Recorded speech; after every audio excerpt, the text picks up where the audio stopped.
Who is God to you? Oh, that's easy. And secondly, what is your opinion on organized religion? That's easy too. I'm a more spiritual than religious person. And I've been with people that, all our women are going to go to church. And black men, almost all of them.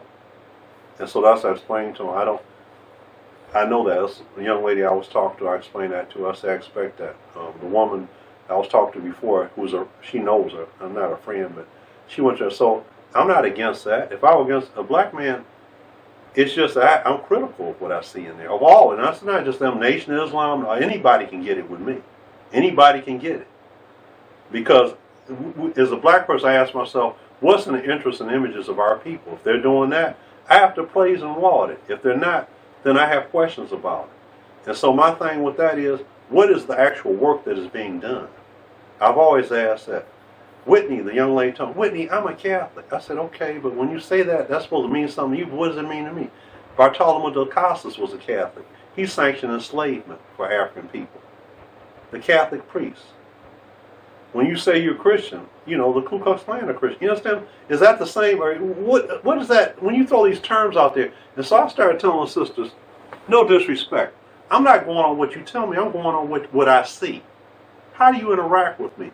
Do you do what you say you're going to do? Do you have a good moral structure? All those type of things. The religion piece, I'm not really, I don't really get too deep into that. I'm going to go on what I see, not what you profess, but what you practice. And I said, you know what? You should be evaluating me on the same thing. No matter what I tell you I adhere to or worship, you should be looking at my behavior. Is it consistent? Do I have a good moral structure? Do I, anything?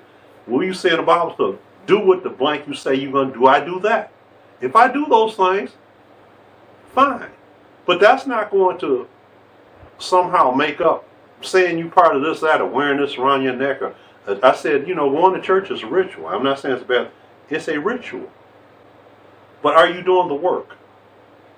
You're tithing, and you're looking at it like this is how you're able to be, like you feel the tithes given. You've done very well financially. I get that. But what about wondering or inquiring how that they're using that money?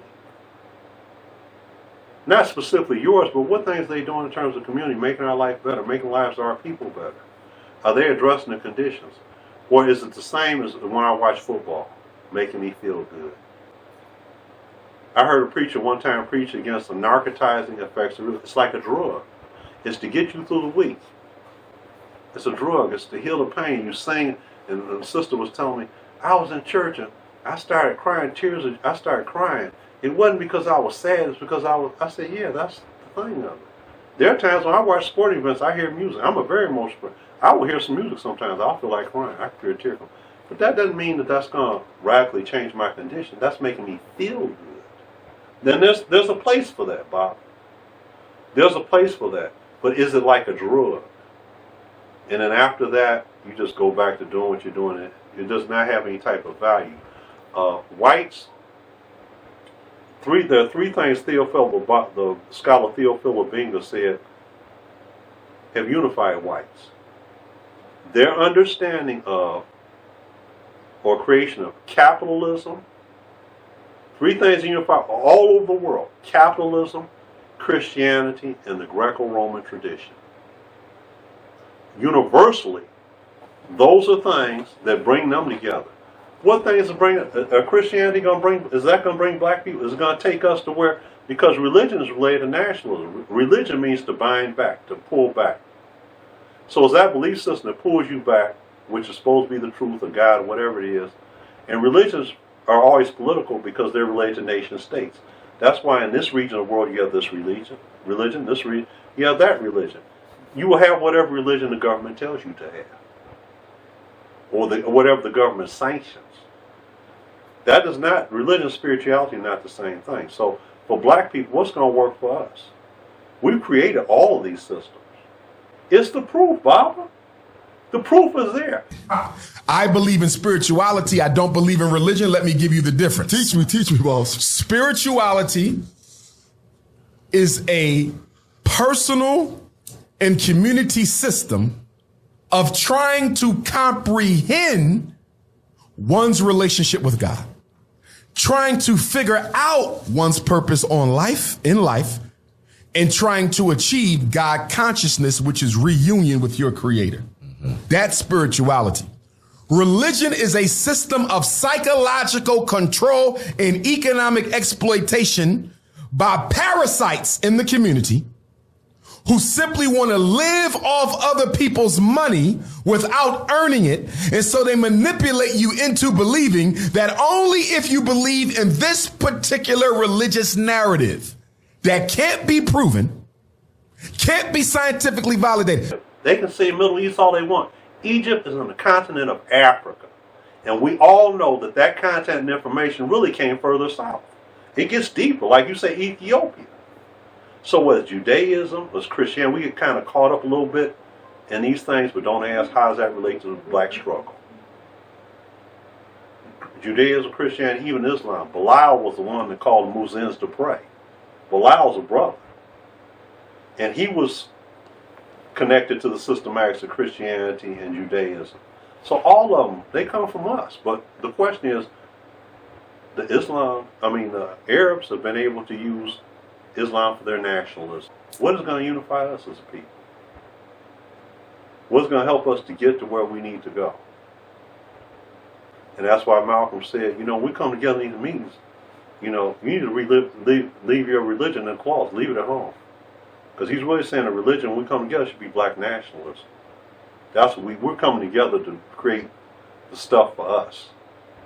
And so he said, don't bring, because religion creates divisions. We're already the most divided people out there. So in its pure sense, it's very, very, very problematic. Now, if you can go out as Christian, a black Christian, and organize with people that are black, Jewish, and Islamic, so and just organize with your people and get with your people, that can help you do that, I'm all for it. If it's going to promote us being viable economically, politically, every other way, but what I found out through my research is that, again, money, economics is the main thing. If it's going to help us become better at that, whatever religion will help us to do that, they'll buy black and help us do these boycotts and stuff like that I'm talking about, and act our interest and images, I'm for that. But if it's just creating more division, it's about chauvinism, and who's got the biggest church, and whose preachers got the biggest Cadillac, I don't know, is that really helping us?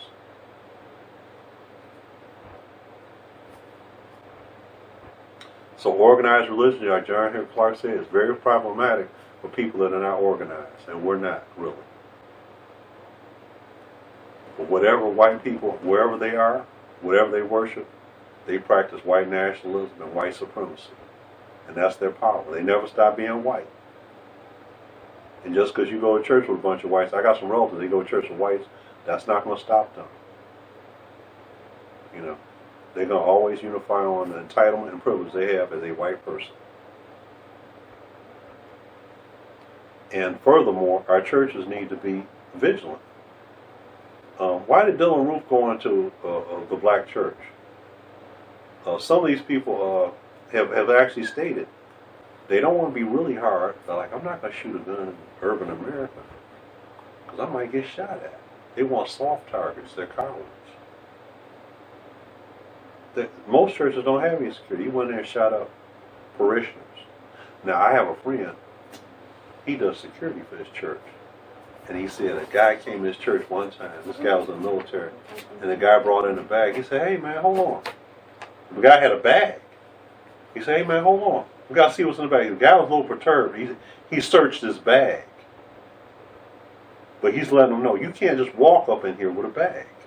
And we're not looking. I know it's your bag, but you bring it in here.